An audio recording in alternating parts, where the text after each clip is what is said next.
Muy buenas tardes, tengan todos ustedes.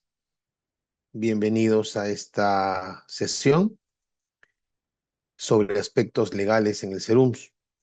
Mi nombre es Juan Rosario y el día de hoy trataremos de abordar de manera sucinta algunos de los aspectos que ustedes van a vivir y convivir durante los próximos 12 meses de su SERUMS.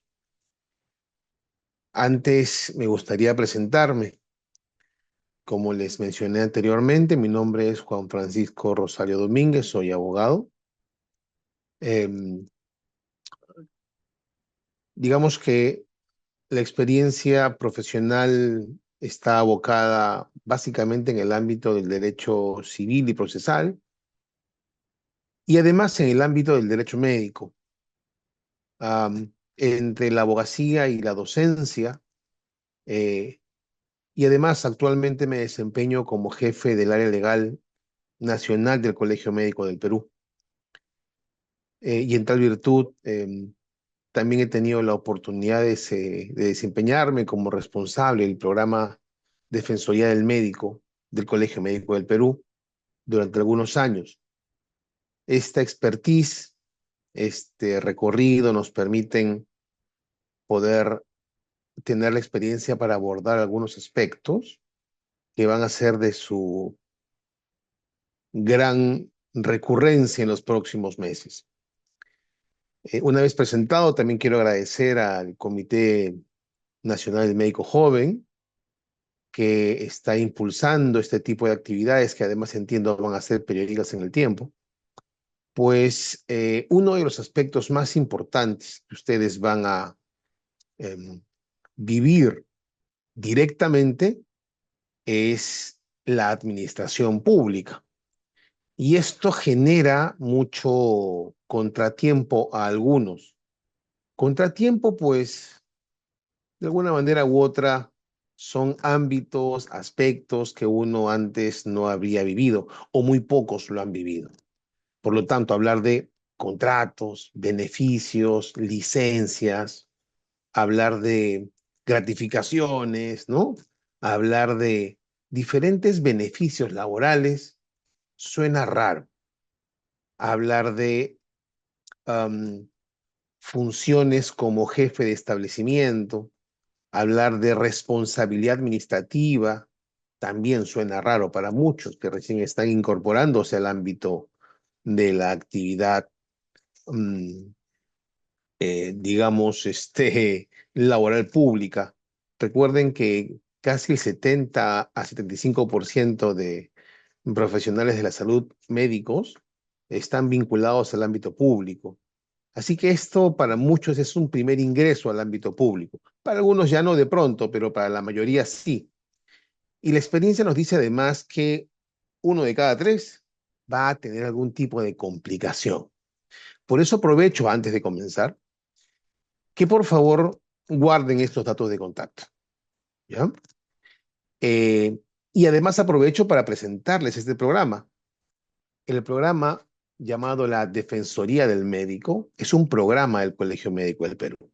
¿Cuál es su objetivo? Su objetivo es brindar asistencia a nivel de consulta, a nivel de patrocinio, a nivel de escritos, cualquier tipo de eh, requerimiento que ustedes tengan y que provenga del ejercicio de su profesión.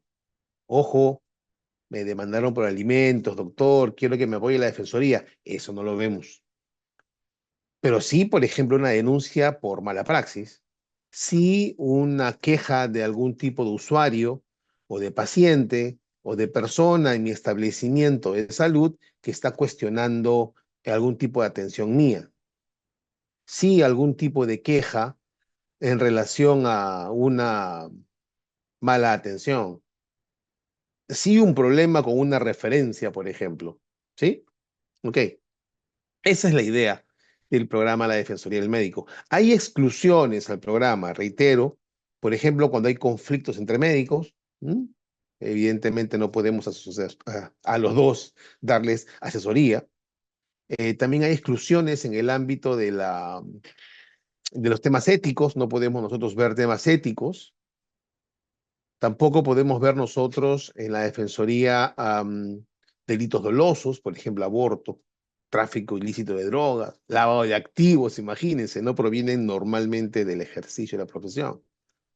Si, por ejemplo, alguien ha sido considerado jefe de establecimiento, entre paréntesis, cosa que yo nunca recomiendo, pero si alguien tuviese esa situación, la verdad, eh, tenemos también una limitación porque no podemos asesorar la función pública de alguien. Pero bueno, más allá de eso, en la mayoría de casos sí tenemos nosotros una capacidad de respuesta a nivel nacional, porque además contamos con un grupo de abogados en la central ubicada en la ciudad de Lima y en cada una de los 27 consejos regionales que hay a nivel nacional.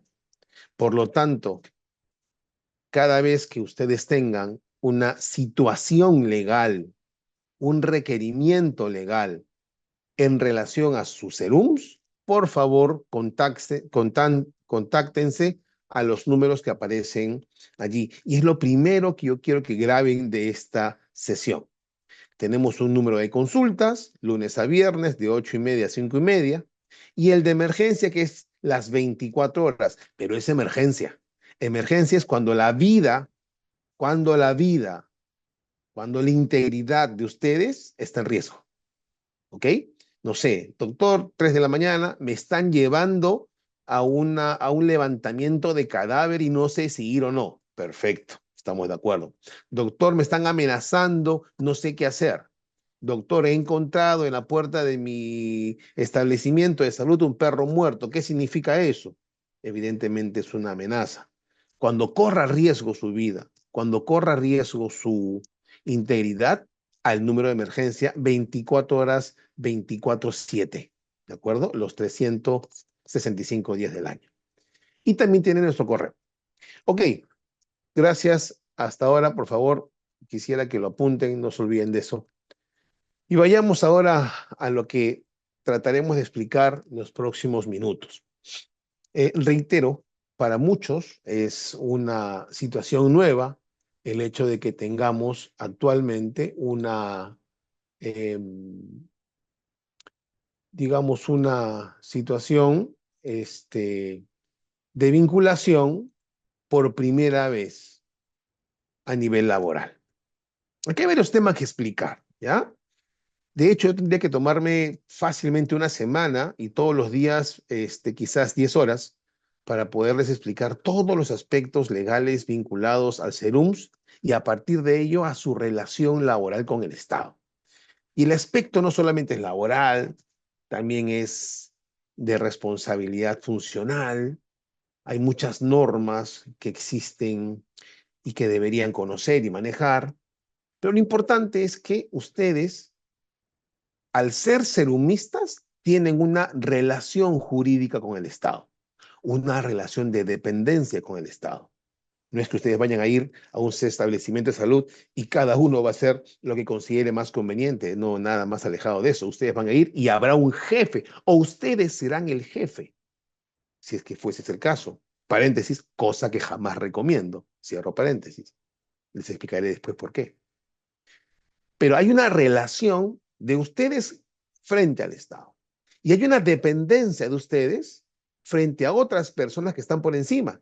Reitero, sea el jefe de establecimiento o si ustedes son jefes, el jefe de la red o de la microred, de la red, de la direza. Hay una relación vertical administrativa. Por lo tanto, como quiera que el Estado se vincula con los terceros y con sus dependientes mediante actos administrativos, la relación que tendrán ustedes también será administrativa. Por lo tanto, una norma habrá que saber, una norma habrá que consultar, así como que ustedes curiosean, lean la ley 27444 o simplemente búsquenla como ley del procedimiento administrativo general 27444. Esta ley explica cómo es que el Estado se vincula con las personas y con sus trabajadores. ¿De acuerdo? Recuerden, es el Estado quien nos está, a través de un concurso, eh, adjudicando una plaza. Entonces, hay subordinación, hay una remuneración. Miren, ¿ah? Porque el Estado les va a pagar un monto. Ese monto es un monto que ha sido en los últimos años incrementado en varias oportunidades. Y además ustedes van a brindar un servicio personal, es decir, nadie puede reemplazarlos, ¿no? Entonces tenemos tres elementos: un servicio personal irreemplazable, tenemos una remuneración y tenemos una subordinación. Y les digo algo, esos tres elementos son los elementos básicos de una relación laboral. Alguien preguntará, doctor, entonces, ¿somos trabajadores? Sí, pero no, te respondo. ¿Por qué sí? Porque claro, la doctrina señala que si tienes tú tres elementos, la doctrina y la jurisprudencia, el Tribunal Constitucional también lo dice: subordinación, contraprestación, remuneración, sueldo, y encima tienes una prestación personal, eso es trabajo y es relación laboral aquí y en la China. ¿De acuerdo? Es una cosa que se aplica mundialmente. Pero les cuento algo, para servir, ustedes no son trabajadores del Estado. ¿Mm? Para servir, lamentablemente, ustedes no son trabajadores del Estado. Y eso es un problema que venimos arrastrando hace muchos años. Pero, ok, más allá de ese lío, lo cierto es que ustedes mantienen una relación laboral específica, especial, llamada serums, con esas características, ¿no? Con esas características de subordinación, de dependencia, de prestaciones personales y de remuneración. Tanto que a ustedes les van a pagar un sueldo y ustedes van a recibir una boleta y ustedes les van a pagar, les van a cobrar AFP o UNP, es lo que ustedes consideren. Les van a pagar un seguro de salud. Van a tener licencias laborales. Entonces, es como el dicho, ¿no? Este, es blanco con manchas negras, tiene cachos, dice mu y da leche. ¿Qué cosa es? Pues evidentemente es una vaca, ¿no? Bueno, lo mismo pasa acá. Por más que Servir intente negar la laboralidad del serums, es una relación laboral. Eh, ok, ¿qué regímenes laborales existen en el Perú? Digamos que hay tres. Me remito a la parte pública, ¿ya? Bueno, hay más, hay 25 o 26, pero son tres los más importantes. El primero es el famoso 276, que muchos lo conocen como los nombrados, ¿ya? El segundo es el 728, que todos lo conocen como la actividad privada. ¿Mm? Y el tercero es el famoso CAS, que es el decreto legislativo 1057, que son los CAS. Ustedes no son ninguno de ellos. Son un régimen especial creado por ley. ¿De acuerdo? Que, reitero, Servir dice que no son trabajadores, ¿ya? Pero en la práctica tienen todos los mismos beneficios que un trabajador. A ver, lo primero que hay que tener en cuenta es que la legislación sobre serums es abundante. Hay una ley, hay un reglamento, hay muchas modificaciones al reglamento, también a la ley, pero más al reglamento, y además hay muchas directivas. ¿Y cuándo es que una ley se regula tanto o por qué una ley se suele regular tanto? Eh, Uno, porque no es clara, posibilidad uno. Posibilidad dos es que la ley eh, presente en la práctica muchas aplicaciones contrarias a la misma ley que tenemos que corregir mediante modificaciones. Y la tercera opción es que pasen las dos cosas, que la ley no sea clara y encima la apliquen mal. Bueno, esto último es lo que ha ocurrido con la normativa Serums. La ley no clara y mucha aplicación indebida en los establecimientos de salud genera que la normativa sea abundante.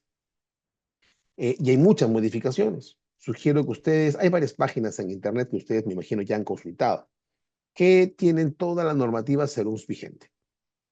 Entonces hay muchas normas que los protegen y que van a evitar o deberían hacerlo ciertas arbitrariedades que suelen ocurrir en el Serums. Y acá comienzo a ponerme un poquito más dramático. Y espero llegar al final mucho más dramático para que entiendan la importancia de este tema. El artículo 34 del Serum señala, de la ley Serum, establece que los profesionales contratados para el Serums tienen una remuneración mensual que está establecida no por un mutuo acuerdo o por un contrato entre las partes, sino por una norma, una directiva, que en este caso es la que ustedes ven allí. Esa es la norma que establece cuánto es lo que gana cada, en este caso, médico que comienza el Serum. Y ese es el monto que ustedes van a recibir mensualmente durante 12 meses. ¿De acuerdo? Es el monto que ustedes van a recibir mensualmente durante sus 12 meses de trabajo. Este monto, de pronto, alguno dirá, es un monto considerable, alguno dirá, no lo es tanto, pero este monto es diferente dependiendo del lugar donde vivimos. Por lo tanto, si ustedes tienen este monto y viven en una ciudad, es diferente a recibir este monto a vivir en un pueblo alejado, en la selva o en los altos de los Andes peruanos. ¿Se dan cuenta? Entonces, para muchos, ustedes van a recibir un monto que probablemente nadie en el lugar reciba. Y esto ha generado en la práctica que muchos tengan algún tipo de requerimientos adicionales. Es muy común que muchos reporten que al fin del serum le digan, doctor, doctora, ¿cuál va a ser su donación al establecimiento? Porque además, ojo, allá ustedes van a gastar probablemente en alojamiento, pero no es el costo de una ciudad, pues. El alojamiento allá es mucho más barato. Es más, no van a gastar en movilidad probablemente, porque el alojamiento estará a cuadras del establecimiento de salud. O en todo caso, ustedes van a ir al propio establecimiento de salud, entre paréntesis, cosa que tampoco recomiendo. Cierro paréntesis. Entonces sus gastos van a ser mínimos, la comida es mucho más barata. Así que su capacidad de ahorro va a ser mayor. Tengan en cuenta eso. Y también tengan cuidado por ese lado, sobre todo en situaciones como las que estamos viviendo hoy en día, de tanta violencia. Adicionalmente a esto, ustedes van a tener varios conceptos remunerativos posteriores.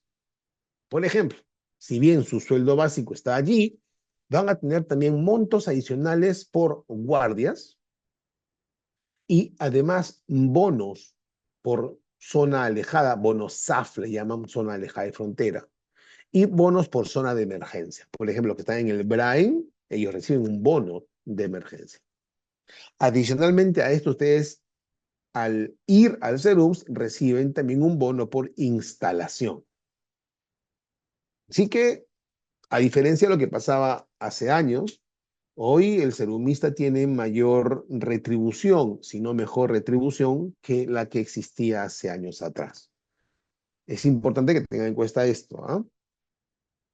Ustedes también tendrán una boleta donde se detalle todos los conceptos remunerativos. Adicionalmente a eso, ustedes ya saben que existen quintiles, ¿no? Para luego postular al residentado o trabajar en el estado legal. ¿A qué voy ahora? ¿Cuántas horas debo trabajar? Y he tratado de, más que colocarle texto, quiero colocar imágenes y quiero colocar ideas y quiero colocar frases clave para que queden en cada uno de ustedes. Dije hace un rato que de un serums y que ustedes desarrollen el serums implica que van a brindar servicios en un establecimiento de salud. Les cuento algo antes de entrar a cuántas horas deben trabajar. Ustedes van a llegar probablemente a la direza un día antes, 2 días antes, el mismo día de su inicio de serums. Eso ustedes lo coordinarán internamente. Cuando lleguen a la direza, es muy probable que lo reciban maravillosamente. Los van a recibir con bombos y platillos, de repente hasta con banda. En algunos casos, hemos tenido reportes de que los han recibido con banda y con agasajo y con comida y con reunión y con gaseosa y con todo. Doctor, qué ridículo. Espérense, uno acabo. Y les dan inducciones sobre temas básicamente administrativos, cómo llenar documentos. Ustedes van a trabajar con documentos que tienen que remitir luego a la red, microred, a la red y la direza para las mediciones que se hacen a nivel sanitario. Vacunaciones, programas, fugas, etcétera. Sugiero que presten mucha atención y hagan todas las preguntas correspondientes, porque es muy común que algunos colegas vuestros, al no cumplir adecuadamente con sus requerimientos administrativos, tengan luego procedimientos administrativos. Y ojo, ustedes quieren acabar y no volver al CERUM nuevamente. No es que no les guste el ambiente ni la zona, sino los viajes son muy grandes. Y si ustedes tienen un procedimiento administrativo, van a tener que volver cada vez que tengan alguna complicación. Van a tener que, si tuviesen una denuncia penal, por ejemplo, volver para cada manifestación. Y no es fácil volver y no es barato volver. Así que es mejor tener en cuenta y prevenir que luego lamentar. Y en la direza les van a decir, bueno, su establecimiento es tal. Y lo primero que por allí ustedes van a escuchar, ustedes van a proponer incluso, es, ¿y cuántas horas debo trabajar? Y les van a responder lo mismo que les voy a responder ahorita yo. La ley establece que ustedes trabajan 6 horas diarias con un máximo de 36 al día. ¿Ok? Y ustedes van a hacer la misma pregunta que hoy les voy a decir. ¿Y yo puedo juntar los días para venir luego a mi casa más días juntos? ¿Y saben qué les van a responder? Les van a decir, no se puede. Pero, y ustedes van a retrucar y van a decir, pero si nos ponemos de acuerdo, bueno, si se ponen de acuerdo ustedes y forman un documento todos diciendo que quieren juntar días, bueno, pues podríamos pensarlo. Y lo hacen. Y dicen, uy, qué lindo, me agasaja, me recibe, ¿no? Eh, me permiten juntar días para ya no venir 1 o 2 días, no sé, pues a Lima, por ejemplo, sino 5 o 6 días juntos. Qué lindo, yo estoy feliz. Qué buena la gente de la Iresa. Ese doctor Rosario estaba hablando de que son malos y que quieren sacarme el jugo. No, eso es mentira. Acá es al revés. Y claro, eso funcionará un mes. Y después, lo que viene son las exigencias. Porque además les dicen, y además vive en el establecimiento, no gastes nada. Así, no gasto nada. O vive en el establecimiento de salud. Entonces, ¿qué va a pasar? Que luego van a venir las indicaciones. Por favor, ahora me trabajas más horas. No, pero sí, hemos quedado que son 6 horas. Ah, ¿no quieres? Te quito la posibilidad de juntar días. Ah, bueno, entonces trabajo más horas. Perfecto. Y vas a hacer más guardias, pero no te los voy a pagar, ¿ah? ¿Pero por qué hemos quedado en que solamente son 5 guardias? No, ¿no quieres? Ah, perfecto. Entonces, te quito el beneficio de juntar días. Y además quiero que atiendas las 24 horas, todos los días. Y si te buscan en la madrugada, que te busquen, porque además vives en el establecimiento. Y si ustedes fueran a decir, es que usted, hemos quedado en que si no te quito la posibilidad de juntar días.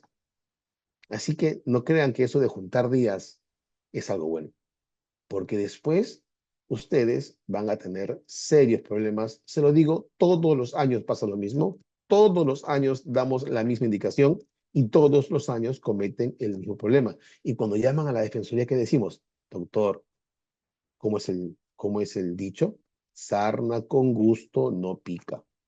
Es decir, se le dijo, no aceptara juntar días, porque después se lo van a cobrar. Y eso pasa en todos los establecimientos de salud. Entonces, mi recomendación es que no junten días y trabajen sus 6 horas al día, 36 horas al mes.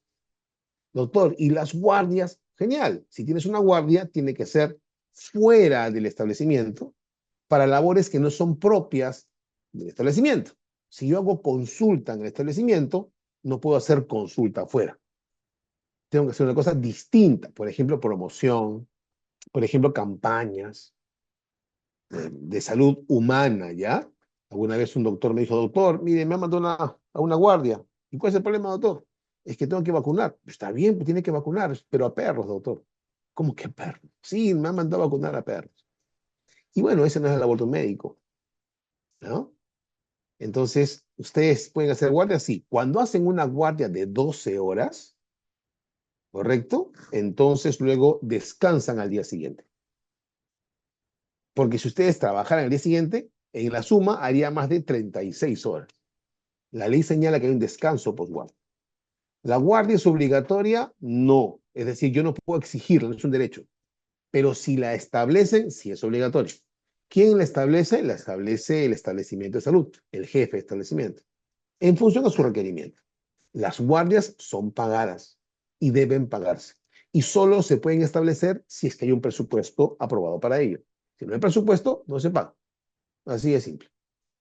Y ustedes tendrán luego el problema de que no pueden.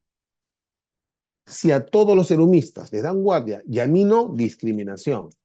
Y ahí ustedes podrían pedir que se les asigne guardias tanto como a los demás. Algunos utilizan, algunos utilizan, este,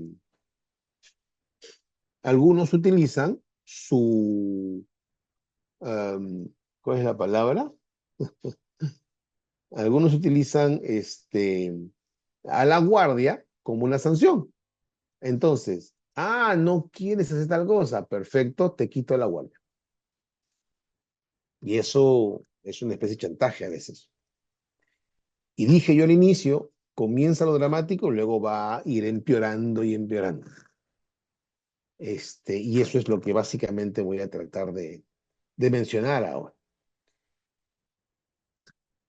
Ojo, si yo tengo una guardia de 12 horas, quien tiene que programarla es el jefe de establecimiento. Um, si esa guardia se acabó en 8 horas, es un problema del establecimiento. Ustedes tienen la disponibilidad de 2 horas. ¿Qué hago? Si acabó la guardia a las 8, no sé, pues a las 8 horas me faltan 4 más. Bueno, vaya al establecimiento y espere allí. Y cumpla sus 12 horas. Porque después se la van a cobrar. ¿Ya? Porque le van a decir, mira, me debes 4 horas. Luego me das otro día más. No. ¿Ya? Evites ese problema también.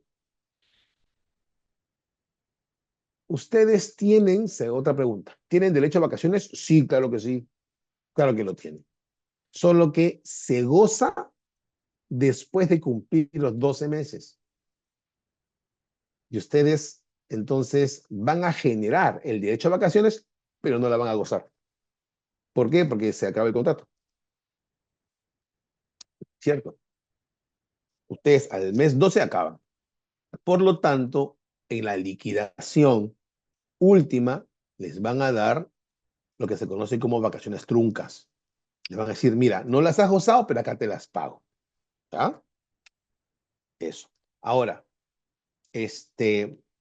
los serumistas que están en el régimen o sea, vienen por salud, suelen tener menos complicaciones que los del MINSA, porque los de salud tienen el régimen 728, los del MINSA el 276 y el CAS.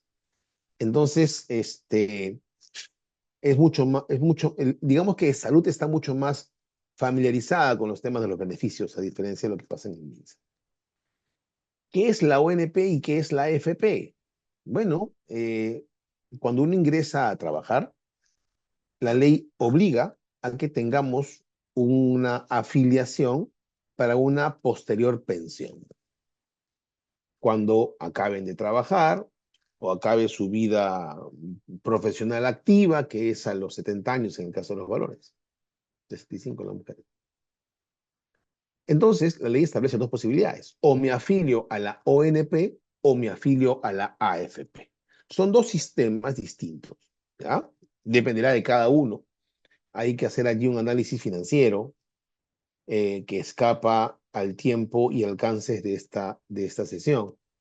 Pero la ONP implica la participación de un fondo solidario que se va nutriendo con los aportes de nuevas personas que garantizan un sueldo mínimo y del mínimo hacia arriba hasta el máximo de una UIT. Dependerá de lo que he venido ganando en el Estado durante ese tiempo para saber el monto que al final me correspondería. En cambio, la AFP es una entidad privada que recibe un porcentaje de tu sueldo, que se debita del sueldo, va a la AFP y la AFP, y la AFP lo que hace es recibir el monto e invertirlo y hacerlo crecer, rentabilidad se llama eso, y juntarlo hasta cuando uno tenga cierta edad y pida bueno, antes se podía, ustedes ya no lo van a poder hacer, pero antes se podía el retiro de hasta el 95% del fondo, o en todo caso, ahora ya no se puede eso, ¿ya? O en todo caso, la asignación de una pensión. Entonces yo tengo que proyectar mi vida y ver cuánto es lo que o sea, cuál me conviene, la ONP o la AFP, cuánto es lo que proyecto vivir, cuánto es lo que proyecto trabajar, cuánto proyecto yo entregar mensualmente. Y en función a ese cálculo, establecerán cuál de los dos sistemas le conviene más. En la ONP el descuento es el 11,97 y en la AFP es el 13% del sueldo, que se descuenta a ustedes. O sea, del monto bruto se descuenta estos montos que ustedes estarían pagando. ¿Tienen derecho a tener una CTS? Sí, sí lo tienen. Y eso lo establece el Decreto Supremo 015-2018, Salud. ¿No? ¿Qué más tenemos? Hay muchos temas en realidad. Trataremos de abarcar, reitero, los más importantes y recurrentes. ¿Debo vivir en los establecimientos de salud? Como les dije, el establecimiento de salud suele tener al costado o dentro o en un ambiente muy cercano, a metros de pronto, una residencia o alojamiento que se le proporciona al médico para que viva allí, a los sonomistas en realidad, para que viva allí. En la mayoría de casos los aceptan, pero como les dije, tiene sus complicaciones. Algunos lo hacen porque tienen internet, porque probablemente sea uno de los pocos puntos donde tengan internet de mejor calidad, aunque muchos ni siquiera llegan, donde también hay luz y donde también hay computadoras, así que de pronto tiene ciertas comodidades. Pero esa es una balanza, un fiel de la balanza, o un platillo de la balanza. Al otro lado está el hecho de que si yo vivo en el establecimiento, me van a buscar todos los días, todo el día. Y el turno de trabajo son solo 6 horas. Si yo comencé a las 7, acabo a la 1. Si yo comencé a las 8, acabo a las 2. Ojo, el turno es corrido, no es un turno que ustedes vayan a hacerlo en partes. Por allí, incluso con resolución directoral sacaron, el turno es de 8 a 12 y era 8 a 12 y de 3 a 7. Entonces yo cubría casi todo el día allí. Y esa no es la idea de un turno. El turno es corrido, no es partido. ¿Ya? Eh, y no hay, entonces, la obligación de vivir en los establecimientos también. Yo siempre digo, vivan fuera lo más lejos posible. ¿Por qué? Porque ustedes trabajan por un tiempo específico, no permanentemente.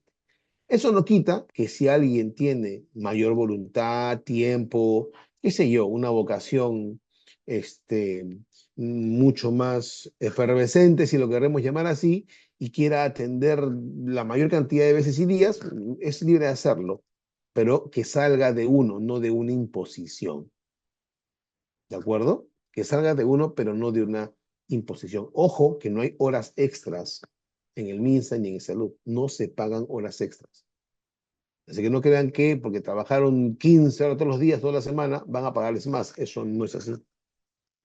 ¿De acuerdo? Entonces, ese es el tema de los establecimientos de salud. Ahora, am, doctor, otra gran pregunta que hace, ¿no? ¿Y yo debo tener mi teléfono permanentemente conectado? No, para nada. Pero también debo decirles que es su problema. Porque, claro, ustedes también lo utilizan para comunicarse o lo utilizarán para comunicarse con la microred, con la red, con la direza, con el jefe de establecimiento y con los demás vinculados allí. Y como lo van a utilizar, entonces es un tema difícil. Analícenlo bien. Hay muchos casos reportados donde, no sé, un médico, doctor, ya no vivo en establecimiento, pero me mandan a los pacientes.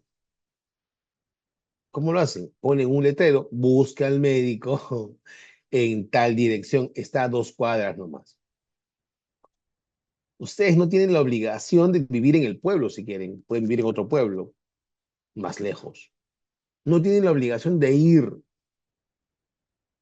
¿Por qué? Porque, ojo, ustedes están en un establecimiento 1-1, 1-2, que no son de emergencias, que no tienen un tópico de emergencia, que no atienden emergencias.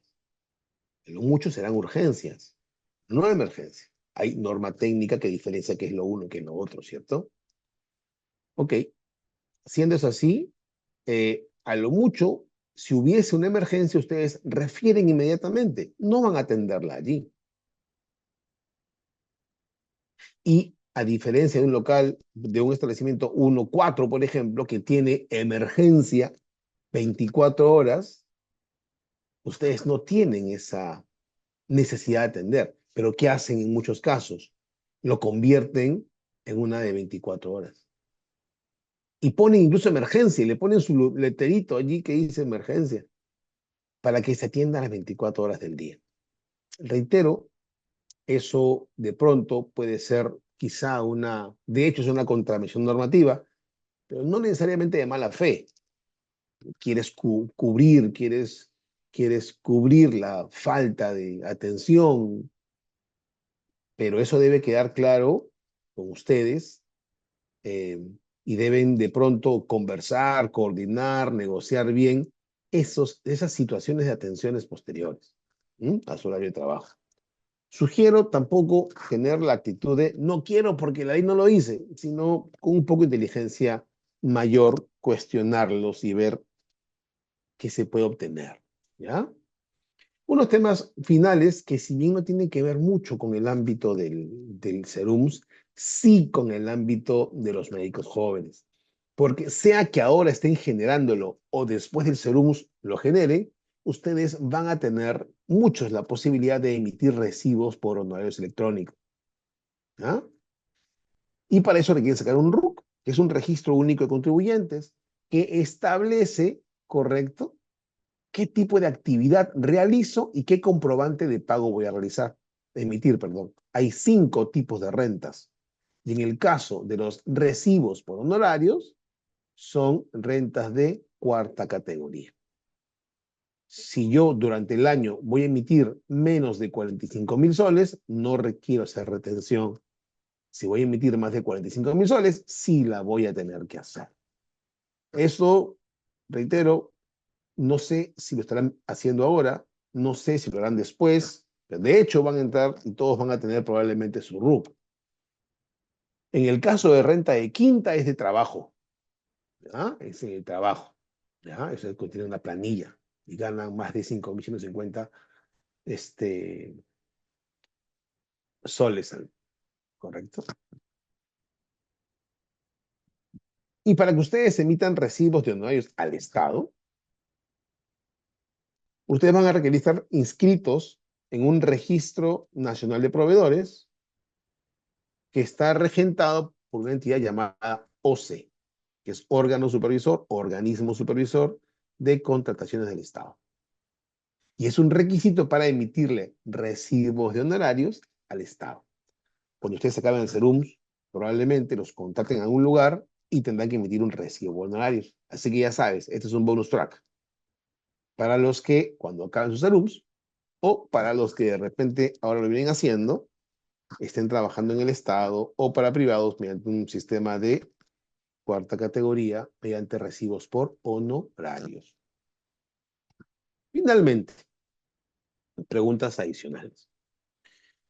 ¿Cuáles son los casos que, además de lo que he mencionado ya, nos vienen siempre en consulta a la Defensoría? Y en general nos preguntan siempre en el colegio médico. Primera, doctor, ¿yo tengo que emitir un certificado de función? Pues claro. Miren, a ver, hay una ley, una norma técnica en realidad, que establece cómo emitir los certificados de función.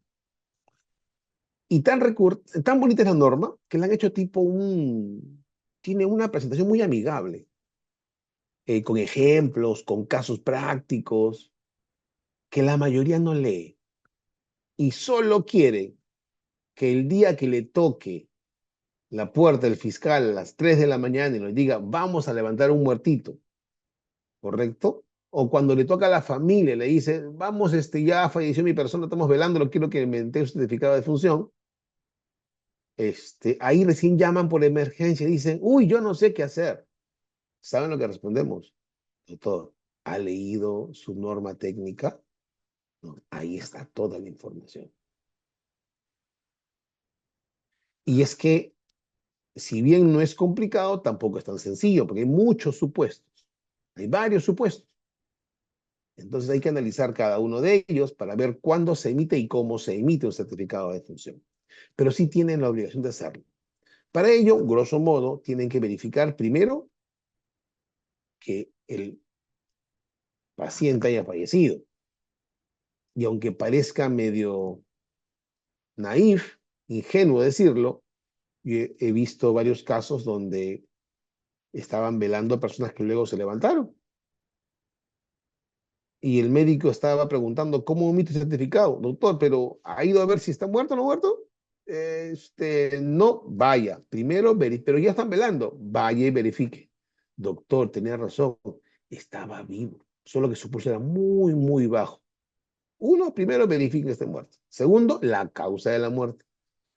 La causa de la muerte puede ser una causa externa, es decir, una causa violenta, externa, o una causa médica interna. Si es lo primero, externa, no hagan nada más que llamar a la autoridad competente. ¿Cuál es la autoridad competente? El Ministerio Público. Y la policía. Y es el Ministerio Público quien debe ordenar el levantamiento del cadáver. ¿Eh? Y luego del levantamiento del cadáver, ustedes van a firmar esa acta de levantamiento. Y se lo llevan. Pero ¿qué pasa en el 95% de casos? El fiscal le dice a ustedes, emitan el certificado de función. No lo pueden hacer porque la norma señala que quien debería emitirlo es el médico legista, pero como no hay médico legista, o demoro 2 días en llegar a la ciudad más cercana, y los familiares no quieren que se lleven a su muerto, entonces el fiscal echa la pelota al médico. Y como sabe que es un serumista sin experiencia, dice, emítelo tú. Y como el fiscal es una persona con bastante poder en esa zona, el médico no cuestiona. Y luego viene por allí alguien que cuestiona el certificado de función y dice, ¿cómo usted lo ha emitido si no ha habido este, una necropsia? Pero cuando falleces por causa externa, se requiere una necropsia, salvo que el fiscal diga no. Entonces, ¿qué debo hacer, doctor? No emito. No, emítalo, por supuesto que sí, pero con un documento mediante el cual el fiscal le ordene hacerlo. No se pelee, doctor, el fiscal quiere que lo haga. Yo le hago 5 si quiere, pero me debe ponerlo por escrito. Me lo pone por escrito, yo le emito, no hay ningún problema. Si la causa es por una causa interna, es una enfermedad persistente, habrá que analizar el caso. ¿Ya? Y si en efecto la sintomatología obedece a la misma enfermedad que era preexistente, entonces genial. Hubo un caso de una persona que estaba desahuciada con cáncer, se fue a morir a su pueblo y de repente fallece. Y todos dijeron, genial, falleció, pero al final tenía una marca de ahorcamiento en el cuello. Entonces, pareciera que fuese una causa interna, pero no fue así. Fue una causa externa y se tuvo que llamar al fiscal. ¿De acuerdo? Otra cosa más que preguntan permanentemente. Um, Hay muchos temas de hostilidad, entre comillas. Hay mal clima de trabajo, dice. La enfermera, la obstetriz, el odontólogo, el técnico, la técnica, la nombrada, el nombrado, me hacen la vida imposible, no puedo trabajar bien.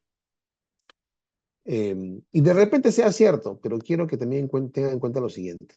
La gente que ustedes van a encontrar trabajando allí es gente que trabaja normalmente nombrada o contratada y toda su vida trabaja allí. Y va a trabajar toda su vida allí si es nombrada.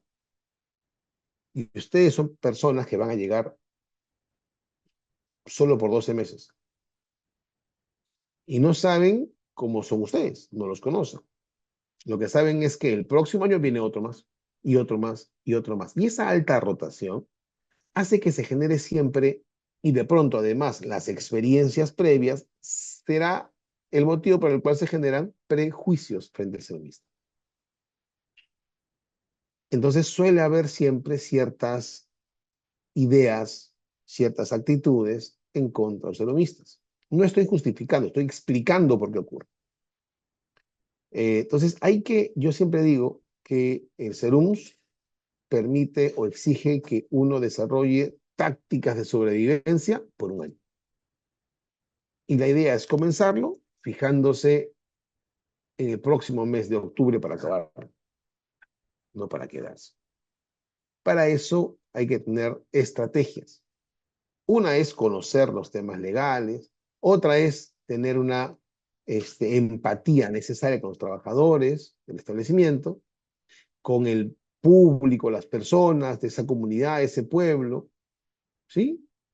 Todo eso es lo que hay que tener en cuenta cuando uno desarrolla o sirve en el CENUMS. ¿Ya? Ok, yo la verdad agradezco nuevamente al Comité Nacional de Médico Joven por la invitación. Les reitero a ustedes la, el compromiso del Colegio Médico de tener permanentemente una área llamada Defensoría del Médico para que los pueda atender ustedes de manera permanente a nivel nacional. Evidentemente es gratuito, no tiene un costo alguno, salvo los costos, pues no sé, se me ocurre una cédula de notificación, no sé, algún tipo de gasto administrativo, pero en principio no cuesta absolutamente nada. Y los invito a utilizar esta herramienta de la Defensoría del Médico. Yo se los puse en una diapositiva para que ustedes lo puedan copiar. Se los vuelvo a mostrar ahora. Esos son nuestros números telefónicos, tanto el de consultas, reitero, lunes a viernes 8:30 a 5:30. Ese número también es WhatsApp, por si acaso. Y emergencia, que es el 989-160-738, solo para las situaciones en las que su vida, su integridad, esté en riesgo. ¿Ok? Cuando ustedes vayan a sus consejos regionales, es decir, a los consejos, les sugiero que además vayan a sus consejos regionales. ¿Para qué? Para que se informen allí de cuáles son también los datos de contacto del defensor del médico de ese consejo regional, porque en algún momento también lo podrán necesitar. Dicho esto, yo nuevamente les agradezco por su atención, por la confianza y espero pues que Cuando tengan algún tipo de complicación, estemos para poderlos apoyar en su desarrollo de este SERUMS. Reitero, un SERUMS exige el desarrollo de estrategias para poder acabar dicho servicio de la mejor manera posible. Ustedes, cuando se inscriben, hacen ciertas investigaciones, ¿no? En los grupos, en las páginas, sobre cómo es cada puesto de salud. No tengo que decirles, ustedes ya lo han hecho seguramente. Entonces, hay que ir con mucha cautela y no aceptar tranquilamente los ofrecimientos sin antes meditarlos muy bien. Y a los que van eh, a establecimientos de la policía, del ejército, de la marina, sobre todo estos tres, tengan muy en cuenta que en algunos de estos establecimientos no existen todas eh, eh, no existen todas las pautas propias de un establecimiento. Nos han llamado hace unos meses varios médicos indicándonos que en su puesto de salud, uno en el ejército, no hay, por ejemplo, historia clínica. Se atienden con un libro, nada más, y no hay historias clínicas. Y ustedes saben mejor que yo que la Ley General de Salud y el Código de Ética del Colegio Médico establecen que todo paciente, al tener una atención, requiere tener una historia clínica. Cuando tengan un problema, no discutan, simplemente pónganlo por escrito o pídanlo que se lo pongan por escrito. Usted tiene que trabajar más horas. Mire, doctor, no hay problema. Quiere que trabaje más de 6. ¿Qué cosa quiere? 10. Perfecto. Yo trabajo 12, pero pongámoslo por escrito. No basta mi palabra. Así, perfecto. Entonces yo lo pongo por escrito. Y le mandan una comunicación y le dicen, informe, en atención a lo indicado por el señor tal, me está diciendo que debo trabajar 12 horas. Quiero que me confirme si eso es válido o no para, en efecto, trabajar las 12 horas, sin problema alguno. ¿A quién se lo mandan? No a él, pues no, al que está encima. Por ejemplo, si es el jefe de establecimiento, se lo mandan al jefe de la red, por ejemplo. Y así, no se peleen.